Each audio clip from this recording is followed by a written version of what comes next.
Hey guys, today I have a book haul to share with you.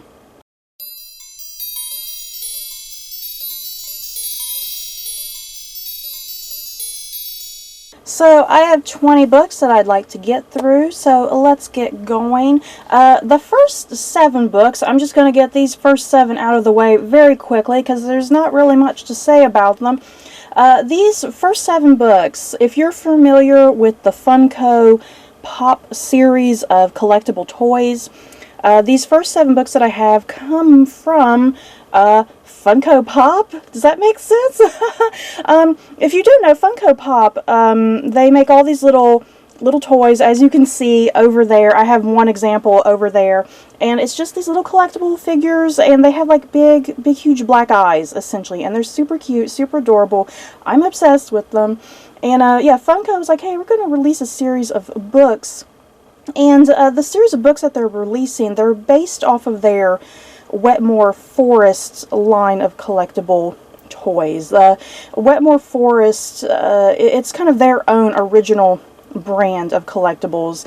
Yeah, because they've made Funko Pops for things like Game of Thrones and Disney and Star Wars and Marvel and all that. But yeah, Wetmore Forest is their own original line, which is kind of cool. And they decided to make some books for them. That's what these first 7 are. So yeah, this first book, Butterhorn, Make Some Friends. And these books are just simply intended for little kids. They're picture books. They tell a cute little story. It's that. That's all it is. It's simple, to the point, and really cute.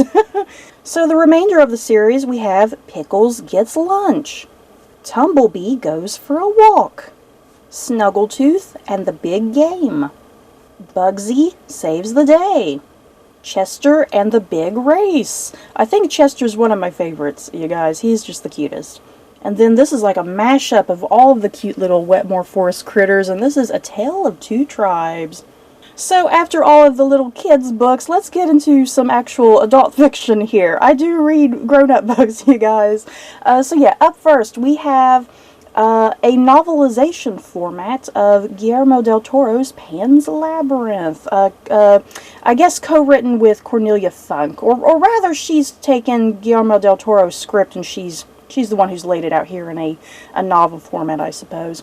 But yeah, I guess this is an easy one to explain. Like I said, a novelization of Guillermo del Toro's very popular Pan's Labyrinth movie. I freaking love the movie, you guys. Pan's Labyrinth, it kind of went beyond and above my expectations when I first watched it. It was just so good.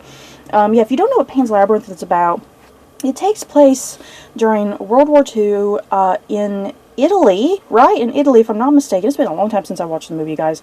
And it follows a little girl and her mother. They're moving to the countryside. Her mother is getting married to a military man. He's a bad man, though. And, yeah, just things are happening. The little girl is trying to escape from kind of her home life, escape from the war. And, yeah, she kind of starts going into, like, a fantasy world, essentially. Something kind of very much like Narnia, but like a really dark and twisted version of Narnia, you guys. And yeah, Pan's Labyrinth is just such a well-crafted story by Guillermo del Toro, so I'm curious to see what Cornelia Funk has done with the script and whatnot. And it is. This is just a beautiful cover, and even in the inside, you guys, the inside is really beautiful as well. And next up, I have some young adult fiction here, fantasy. This is Traitor to the Throne, book 2 in Rebel of the Sands series by Alwyn Hamilton.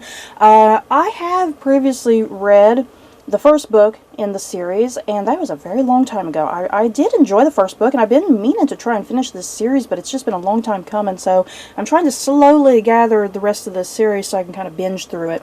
And yeah, what I do remember about the series is that it does take place in a fantasy land that almost kind of mimics our world in a sense, but it is very heavily inspired by Middle Eastern culture and superstitions and things like that. And yeah, it follows a young woman, and yeah, the jinn are a big thing going on in this story as well. And yeah, that's kind of the extent that I remember. It's like I said, it's been a very long time since I read that first book, but I do really remember enjoying it and liking it. So yeah, I finally got book 2. Yeah, just gotta get my hands on book 3 so I can get through it. Next up, this is a book that I actually won through Goodreads giveaways, so thank you very much, Goodreads. I just haven't got around to reading it yet. This is The Last Collection, a novel of Elsa Schiaparelli. I'm not sure how to pronounce that last name. And Coco Chanel. I'm familiar with Coco Chanel, that name, but yeah, I'm not familiar with Elsa Schiaparelli.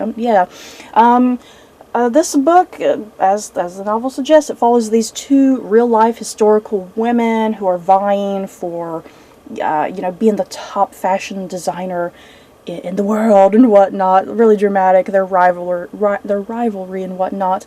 And yeah, that's kind of the extent that I know about this books, because even though I am familiar with the name of Coco Chanel, I really don't know much about her, quite honestly. I don't really know anything about her other than her very famous name. So I am definitely very curious to read this book and maybe learn some stuff about these real-life historical ladies.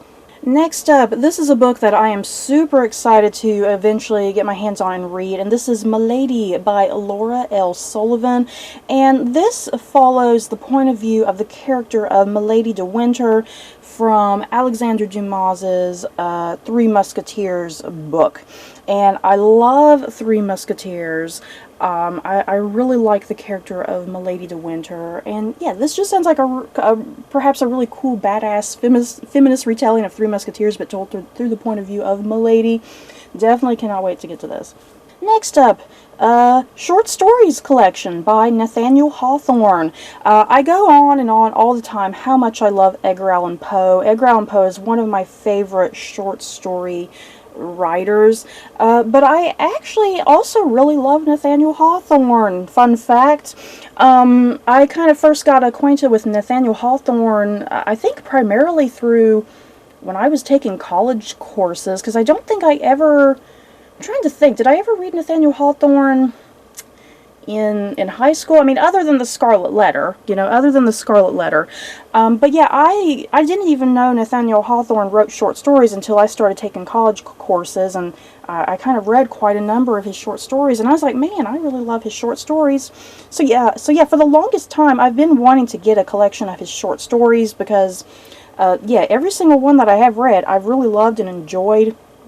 And he has like a flair very much like Edgar Allan Poe in a sense. Nathaniel Hawthorne's short stories are really dark and gloomy and kind of weird and odd. And yeah, he has just a lot of really interesting themes and messages that he's presenting in his narratives and whatnot. So I finally got a collection of short stories I'm very excited about. Next up, the sequel to Stephen King's The Shining, Dr. Sleep. I honestly know nothing about Dr. Sleep other than the fact that it's a sequel to The Shining, and that it follows an adult Danny, because in The Shining Danny is a little boy. So yeah, he's an adult in this book. That's the extent of all I know, you guys, and I kind of want to keep it that way. I'm kind of liking the fact that I don't know much about it. And you know, I haven't even read The Shining yet. What's wrong with me, you guys? I've seen the movie. Obviously, I've seen the movie, and I even saw that one miniseries that came out maybe a couple decades ago. And I love the story of The Shining, just haven't read it. I'm probably going to binge read The Shining and Dr. Sleep together. I feel like that's the best way to consume this duology, perhaps.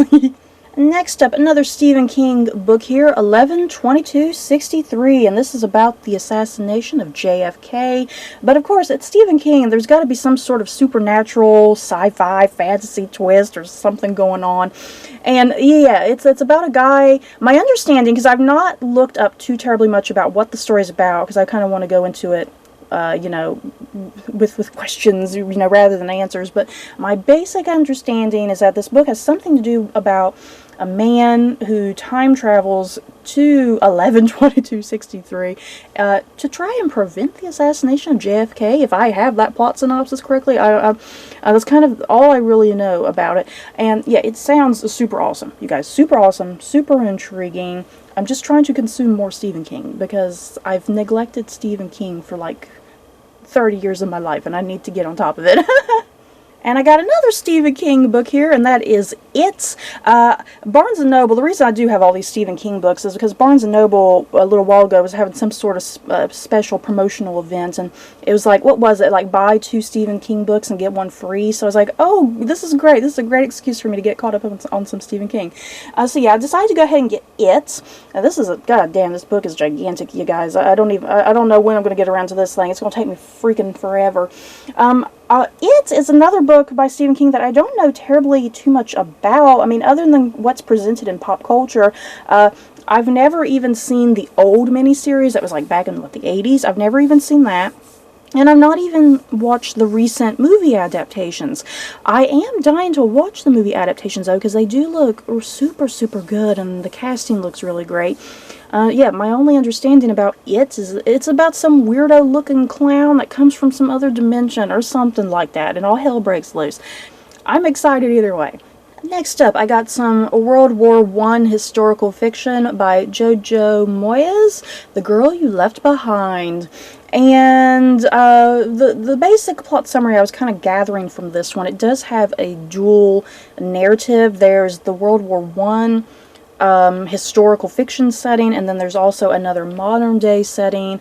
And yet in the historical fiction setting, like I said, taking place in World War I, a woman, her husband has been sent off to go fight in the war, but in the meantime her town is kind of being overrun, and yeah, in the meantime a man is getting he's getting obsessed with her, and he's obsessed with a painting that her husband painted of her.